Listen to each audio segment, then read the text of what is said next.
Ali. I'm Mark. And together we are Ali and Mark Travel Tales. We've created a separate blog, which is an element of our previous, but we felt like it was a bit too long, wasn't it? So we pulled this bit out separately. So it was previously Q&A, but we're going to title it 10 Things About Our Cruise. But it's still the same questions of what we had before, and there'll be the same questions going forward as well on what the cruise. So they can always compare it to the same things. So, first one, why did we book this cruise with Fred Olsen on Bolette? So for me then, it was where it was going. It was one of them tick the box thing, and it was at the right time of the year for us, and it was a bit restricted on our holiday stroke leave as well. So we had to try to cram one in because of your work commitment and mine, and the price was right as well. So we did originally look at Fred Olsen going out of Southampton over to Paris, wasn't it? Yeah, Paris. And scenic cruising down the river. Same. Same. Same. Anyway. Okay. If we're wrong, please tell us in the comments below, which I think we probably are. So, because we like the idea of a river cruise, and this is a way of kind of river cruising on a ocean liner. So, or ocean ship. So we thought, well, that looks good. But then when we looked a bit further, we actually found this one, Fred Olsen, on Bolette going out of Newcastle. Now, for us, Newcastle is easier to get to. So that is probably what's made the deciding vote was A, it was out of Newcastle, and B, it was going to the Norwegian fjords, which is somewhere that we wanted to go to this year if we got the opportunity to. So next question, Ian. What did you think of the ship? I like the ship. I think I said that about all of them. No, I really like this ship because I quite like the small ships, which tends to go against what everyone else thinks I should like, because I do struggle with the old motion of the ocean. However, I can manage it, and I've got my own little ways of doing that. So I like the fact it was a smaller ship, but it felt bigger than it was. I mean, with the number of passengers we had on board, there were still areas. There was plenty of seating. It didn't feel overcrowded. She was just well looked after, immaculate, clean, great layout, and I really enjoyed her. So for me, then, where our cabin was located, so it was at the very bottom of the ship and roughly in the middle. So the motion wasn't that too bad when we was in the cabin, and it was a little bit lumpy going up and coming back on the sea days. But as Ali said, the ship is immaculate and clean. The service and the staff are amazing. They look after you. Never was a glass nearly empty. It was always then we nearly got there was somebody there straight away. You want another drink, or if it was in the main dining room, the wine would be topped up again. And there wasn't very skimpish in their portion sizes either, in the food and in the wine in the main dining room. I mean, if it was probably an extra large glass we would probably get in, but you paid for it on the drinks package anyway. But they were very, very friendly staff. The ship was very friendly. The captain was very accommodating and very informative at everything we did.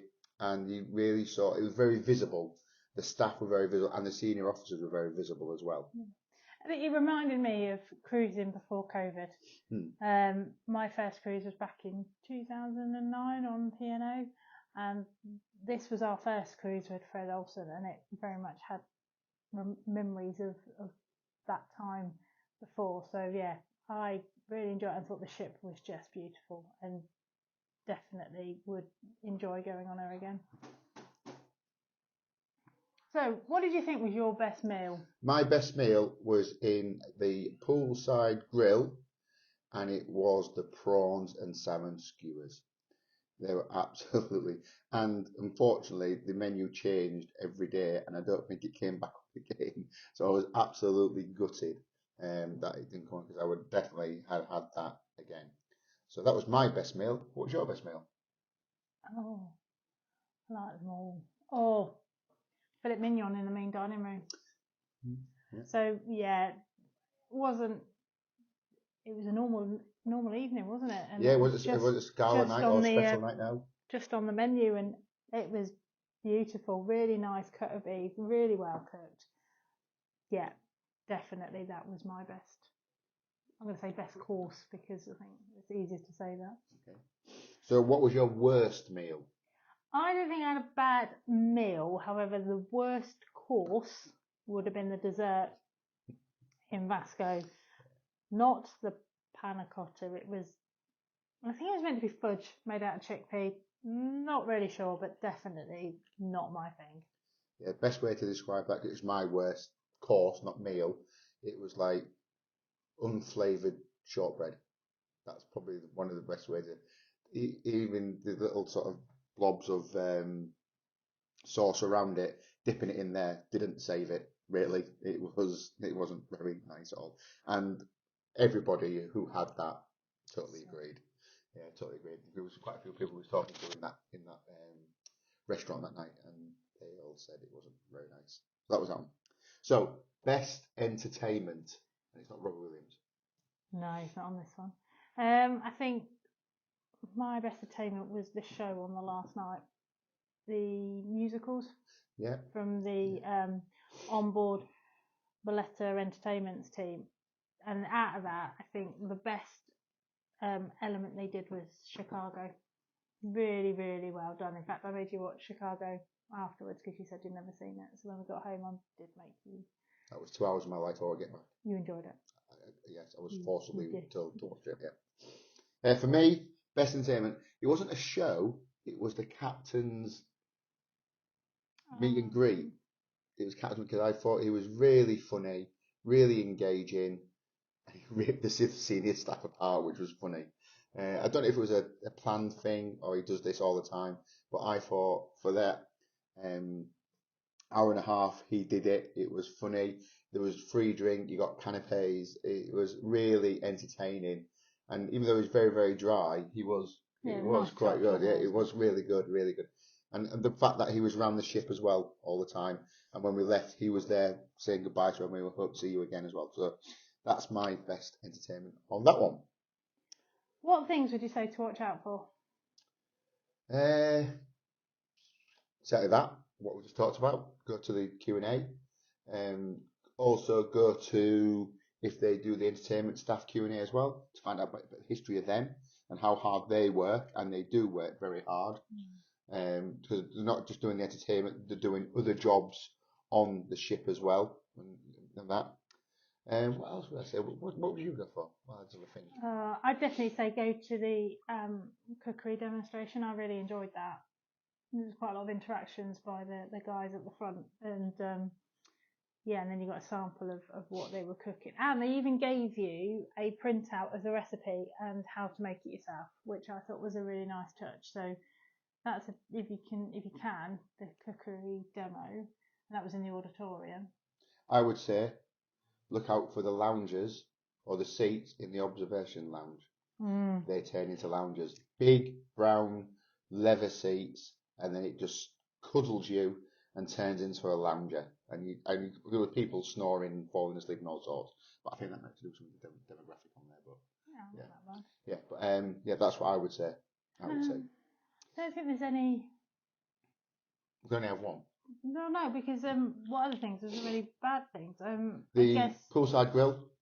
Go there. It says it's a grill. It is not. It is more or less a restaurant.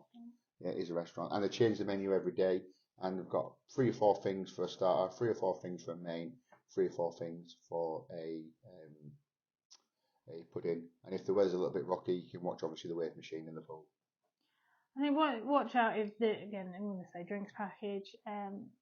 Just check before you go that it's got drinks on it that you like, because it doesn't include everything. So there's a bit of a watch out there. Just make sure that it's what you want, and so you can get value for money for it. And I think that's just about it. Yeah, there's nothing else that really stands out. So overall, best thing for me was the itinerary. You just stole my thunder there. Yeah, I would agree. The fjords, what a place! What a place! And doing it on a small ship, but obviously that 360 pirouette he Yeah. did on day one, and then looking how close to going, He did touching it. the bridge. He did the pirouette 2 or 3 times, didn't he? Because they were Yeah. doing some film. There was a drone up. Yeah. They set one of their drones and they did some footage. Imagine for their advertising and all that sort of thing. And yeah, he swung it around 2 or 3 times, didn't he? Yeah. And it was pretty amazing. So yeah, that to me definitely was the itinerary and being on that small ship experience. I think for me it's made me realise that actually I don't think I'd mind a river cruise, because that's kind of what it felt like. You've got something to look at all the time. So obviously had the best, now the worst. Now I'm going to be quite controversial here. You're going to say company, because then that No. might not be good for this channel. I'm going to say the train at Flom. Oh. I'm going to be quite controversial there. Yeah, you're on a train, you go up a hill, you come back down. It was informative, and yes, it is one of the UNESCO World Heritage Sites, but it's a train. It's you go quite up, pricey for what it is. yeah, and you go up, you come down. You stop at a waterfall, which for us was frozen, and that. So I totally get that because of the time of year. But you know, I wasn't blown away like everybody. Like I wasn't blown away like everybody said it was. It was good. Don't get me wrong, it was good. But for what it is, I was a bit bored.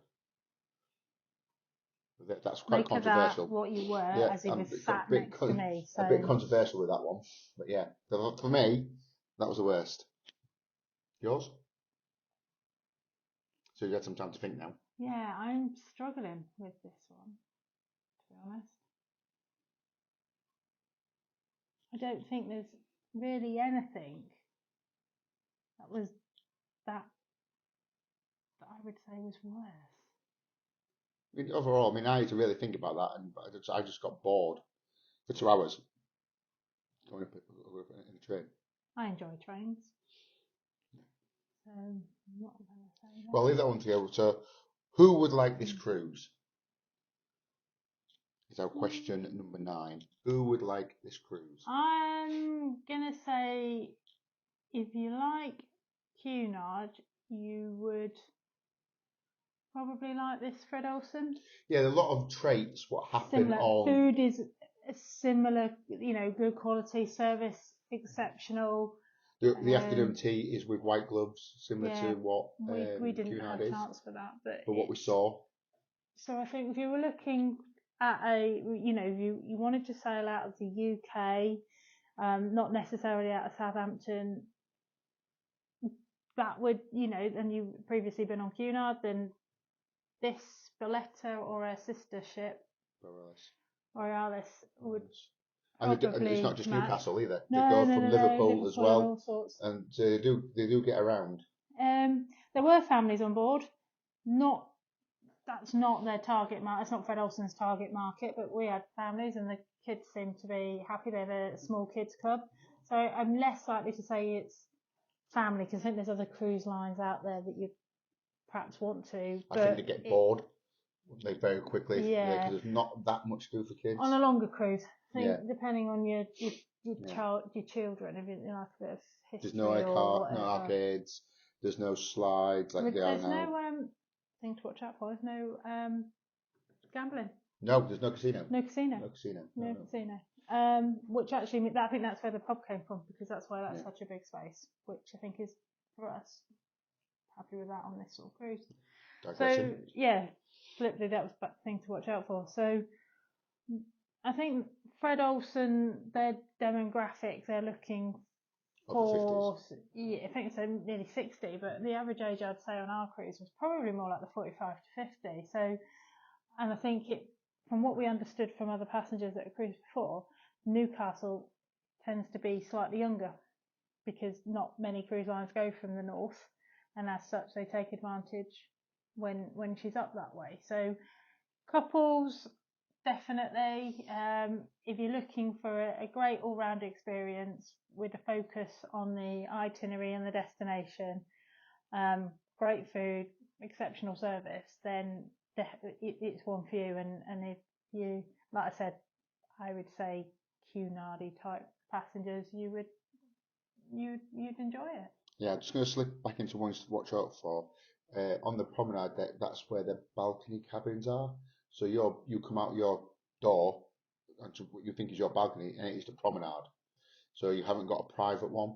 I'm not sure there are other private. Yeah, I think there is other balconies on there, but for the one on the promenade, be wary that if you open the door, you are stepping out onto the main promenade, and might be somebody running round. But you get your own sun lounges. Yeah, you do get your own sun lounge on there as well, but it's not private. It's not private on there, you know what I mean? So be wary of that as well. So you need to check where you're going to book and get your balcony. That's one thing. So slipping back into there. Sorry. But I agree with everything you said. Who this cruise for? Certainly the demographic is 45, 50s, working people, or people who are retired. Not a great deal for families, I would say. But yeah, that's what I would go for. And it is a bit more, price point is slightly higher than some of the other cruise lines, but it's well worth it, I think. It's definitely reflected in the quality of the food, the service. And with like the Cunard as well, your pillows, your turn down service as well. That's why we think it's very similar to Cunard, because there's not many of them who do that anymore. Certainly P&O don't. Yeah. And that.